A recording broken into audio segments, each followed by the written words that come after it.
Press the bell icon on the YouTube app and never miss another update.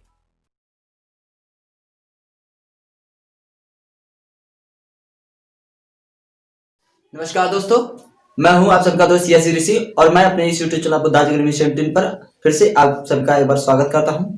Guys, ये हमारी synthesis की video number 2 है, जिसमें हम लोग नॉमिनेटिव एब्सोल्यूट का प्रयोग करके सिंपल सेंटेंस किस तरह बनाया जाता है इसके बारे में जानेंगे।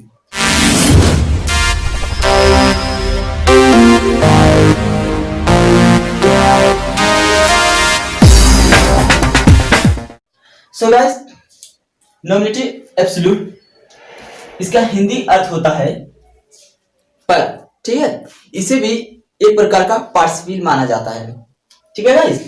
तो हम इसे किस प्रकार बनाते हैं, देखिए, सब्जेक्ट प्लस हैविंग और थर्ड फॉर्म लगाकर बनाते हैं। और गाइस, हम लोग नॉमिनेटिव एब्सोल्यूट का प्रयोग कब करते हैं इसके बारे में चलिए जान लेते हैं। गाइस, हम लोग नॉमिनेटिव एब्सोल्यूट का प्रयोग तब करेंगे जब दोनों सेंटेंस के मतलब दोनों वाक्य के कर्ता डिफरेंट हो, भिन्न भिन्न हो, और उन दोनों वाक्यों का आपस में कुछ कैजुअल रिलेशन हो, मतलब कारण और परिणाम का संबंध हो, ठीक है। तभी हम नॉमिनेटिव एब्सोल्यूट का प्रयोग करते हैं। तो गाइस, अब आप सभी को पता चल गया होगा कि हम नॉमिनेटिव एब्सोल्यूट का प्रयोग करके सिंपल सेंटेंस किस प्रकार बनाते हैं। कैसे बनाते हैं गाइस? सब्जेक्ट, हैविंग और वर्ब का थर्ड फॉर्म लगाकर, और दोनों वाक्यों के कर्ता भिन्न होते हैं और दोनों में क्या कारण और परिणाम का संबंध होता है, ठीक है, कैजुअल रिलेशन होता है। तो देखिए गाइस, यहां पर हमने एक एग्जांपल लिया है, the sun rose we left the bed, ठीक है। दोनों के कर्ता क्या है, भिन्न है, इसमें सन है और इसमें वी है, ठीक है। और दोनों में क्या है, कैजुअल रिलेशन है, मतलब सूर्य उगा, हमने बेड छोड़ दिए। तो दोनों में क्या है, कैजुअल रिलेशन है, सूर्य के उगने पर हमने बेड छोड़ दिया। तो जैसे कि हमने आप सबको बताया कि इसका हिंदी अर्थ पर होता है, तो उसी तरह से यहां पर आ रहा है, सूर्य उगने पर हमने बेड छोड़ दिए, ठीक है। तो देखिए इसकी कॉम्बिनेशन क्या होगी गाइस, ध्यान से देखिए।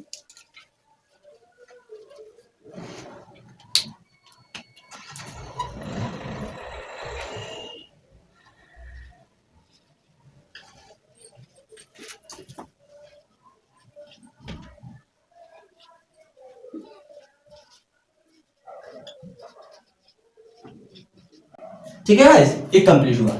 The sun having risen we left the bed, सूर्य के उगने पर हमने बेड छोड़ दिए या बिस्तर छोड़ दिए, ठीक है गाइस।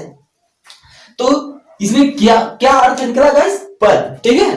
तो इस तरह से ये हमारा नॉमिनेटिव एब्सोल्यूट का प्रयोग करके एक सिंपल सेंटेंस हमने बनाया है। तो इसी तरह से हम कई सारे एग्जाम्पल लेकर के समझ सकते हैं कि हम नॉमिनेटिव एब्सोल्यूट का प्रयोग करके सिंपल सेंटेंस किस प्रकार बनाएंगे। तो चलिए कुछ और स्पेशल केस के अंतर्गत आने वाले वाक्यों को लेते हैं और उन्हें देखते हैं कि उन्हें हम सिंपल सेंटेंस में कैसे कन्वर्ट करेंगे, ठीक है गाइस। तो देखिए एग्जांपल नंबर 2। सो फ्रेंड्स, अब हमारा सेकेंड एग्जांपल है, द टीचर वाज एब्सेंट, ठीक है। The teacher was absent, the boys left the class. अध्यापक अनुपस्थित है, बच्चों ने क्लास मिस कर दी, छोड़ दी, ठीक है। तो अब जब हम इनका कॉम्बिनेशन करेंगे, एक सिंपल सेंटेंस में इसे कन्वर्ट करेंगे, तो इसका अर्थ क्या होगा गाइस, अध्यापक के अनुपस्थित होने पर बच्चों ने क्लास छोड़ दी, ठीक है।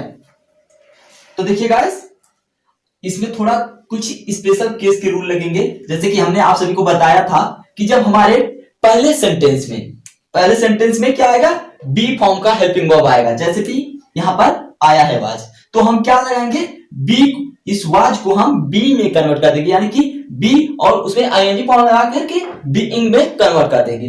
तो देखिए अभी एग्जांपल के थ्रू आप सभी को अच्छे से समझ में आ जाएगा। इसकी कॉम्बिनेशन हम बना रहे हैं, आप लोग ध्यान से देखिएगा।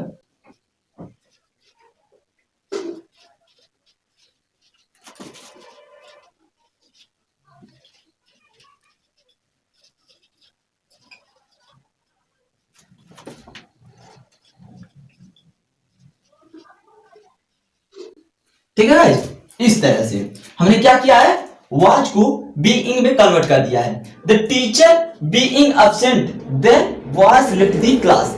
इस रूल से थोड़ा हटके है ये, ठीक है गाइस, क्योंकि कल हमने आप सबको बताया था कि हम बी फॉर्म के जितने भी हेल्पिंग वर्ब होते हैं उसे हम बीइंग में कन्वर्ट कर देंगे, तो इसलिए हमने ऐसा किया है और इस रूल को ये फॉलो नहीं करता, ये स्पेशल केस के अंतर्गत आता है, ठीक है गाइस। तो आप लोगों को इसे याद रखना होगा। इस तरह के जितने भी एग्जाम्पल आप सबको मिलेंगे आप सभी इसी तरह से उसका कॉम्बिनेशन बनाएंगे, ठीक है।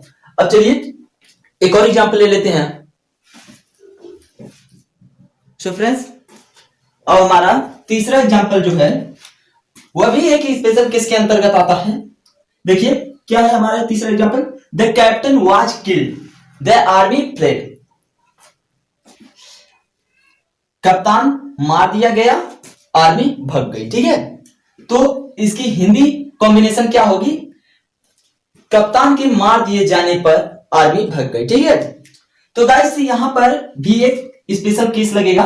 देखिए यहां पर जो ये है वाज के बाद हमारा थर्ड फॉर्म है, यानी कि ये वाक्य क्या है, पैसिव में है, ठीक है, पैसिव वॉइस में है। तो जब पैसिव वॉइस में होता है तो हम हैविंग के बाद बीन का भी यूज करते हैं, ठीक है। तो इसे हम उस तरह से बनाएंगे, इसमें थोड़ा सा स्पेशल केस लगेगा। तो देखिए गाइस इसकी कॉम्बिनेशन क्या होगी, अभी आप सभी को अच्छे से समझ में आ जाएगा जब हम कॉम्बिनेशन इसका बना देंगे।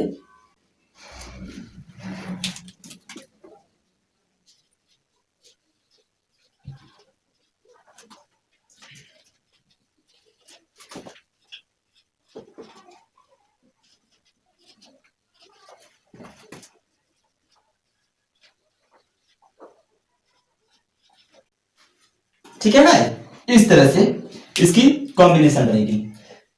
The captain having been killed the army fled. कप्तान की मार दिए जाने पर आर्मी भाग गई, ठीक है। तो इस तरह से हम बनाएंगे। जब बी फॉर्म के साथ थर्ड फॉर्म आता है तो क्या होता है, वाक्य पैसिव में होता है। तो जब पैसिव में होता है तो हम हैविंग के साथ बीन का भी यूज करेंगे, ठीक है। तो चलिए एक और एग्जांपल लेते हैं और उसे देखते हैं। सो फ्रेंड्स देखिए, राजा मर गया, उसका बड़ा पुत्र सिंहासन पर बैठा, ठीक है। तो जब इसे हम सिंपल सेंटेंस में कन्वर्ट करेंगे तो इसका अर्थ क्या होगा गाइस, राजा की मरने पर उसका बड़ा पुत्र राजा बना या सिंहासन पर बैठा, ठीक है। राजा के मरने पर उसका बड़ा पुत्र सिंहासन पर बैठा, ठीक है। तो देखिए इसकी कॉम्बिनेशन क्या होगी,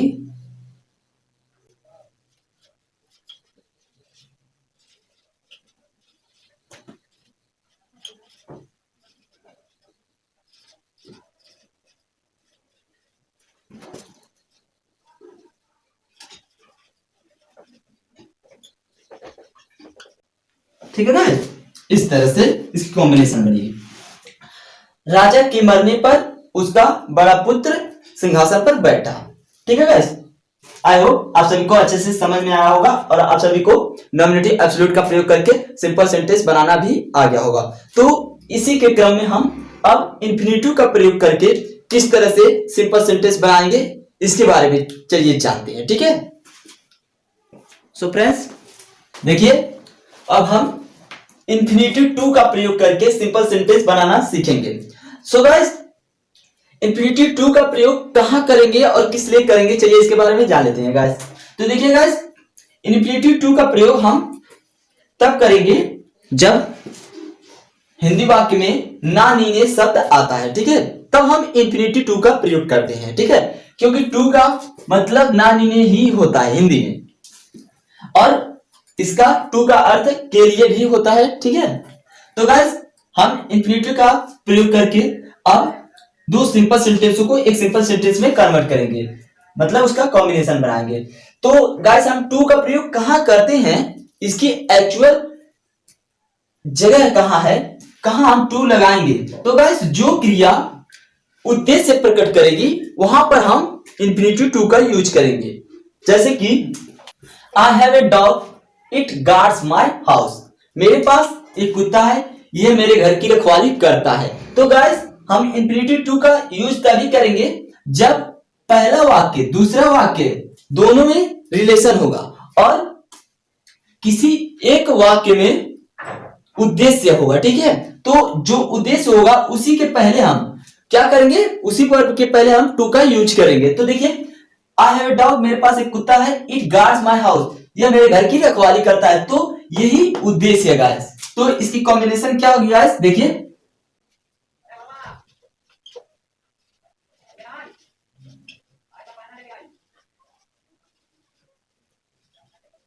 ठीक है guys, I have a dog to guard my house.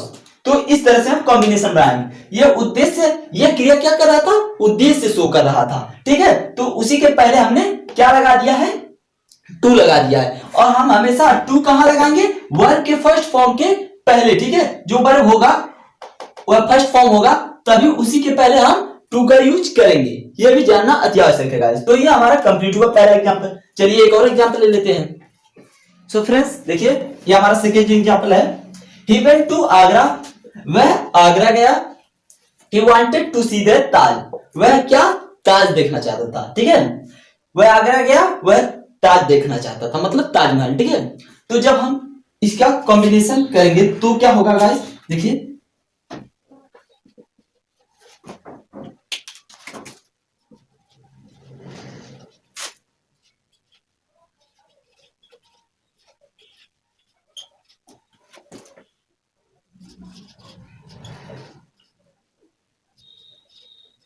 ठीक है भाई, इस तरह से। He went to Agra to see the Taj, वह आगरा ताज देखने के लिए गया, या ताज देखने के लिए वह आगरा गया, ठीक है, इस तरह से। तो गाइस ये हमारा दूसरा एग्जांपल भी कंप्लीट हुआ। और गाइस देखिए, इनके दोनों के हिंदी के अर्थ में नाम ही नहीं आ रहा है। देखिए, वह ताज देखने के लिए आगरा गया, देखने, ठीक है। तो इस तरह से, और दोनों में उद्देश्य शो हो रहा है, तभी हम टू का यूज करेंगे जब उद्देश्य शो करेगा सेंटेंस में, ठीक है गाइस। तो ये कंप्लीट हुआ हमारा। सो फ्रेंड्स देखिए, कभी कभी गाइस हम लोग टू का यूज वेरी के लिए करते हैं और इस टू का यूज कैन नॉट के लिए करते हैं, ठीक है गाइस। तो देखिए, अभी आप लोगों को एग्जांपल के थ्रू अच्छे से समझ में आ जाएगा। जैसे कि यहाँ पे दिया हुआ है, यू आर वेरी वीक, तुम बहुत कमजोर हो। You can not run fast, तुम तेज नहीं दौड़ सकते, ठीक है। तो जब हम इसको सिंपल सेंटेंस में कन्वर्ट करेंगे, एक कॉम्बाइंड सेंटेंस बनाएंगे, तो क्या होगा गाइस, देखिए,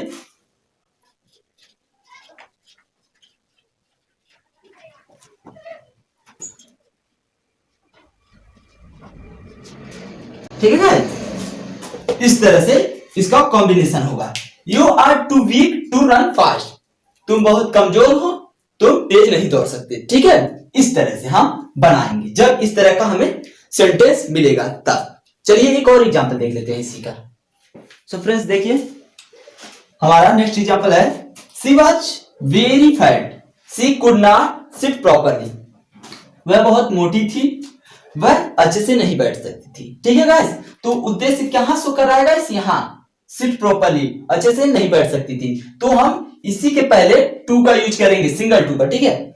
और यहां वेरी के लिए हम टू का यूज करेंगे, ठीक है। तो देखिए इसकी कॉम्बिनेशन क्या होगी,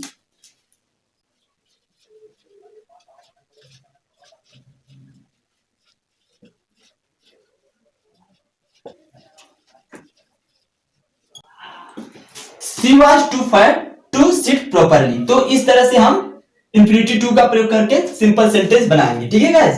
तो अब आप सभी इसका स्क्रीनशॉट ले सकते हैं। उम्मीद करता हूं गाइस आप सभी को यह वीडियो पसंद आया होगा और आसानी से समझ में आया होगा, और आप लोग नॉमिनेटिव एब्सोल्यूट का प्रयोग करके और इंफिनिटी टू का प्रयोग करके अब सिंपल सेंटेंस बना सकते हैं, ठीक है। तो आज के लिए बस इतना ही, मिलते हैं हमारे नेक्स्ट वीडियो में, तब तक के लिए बाय बाय।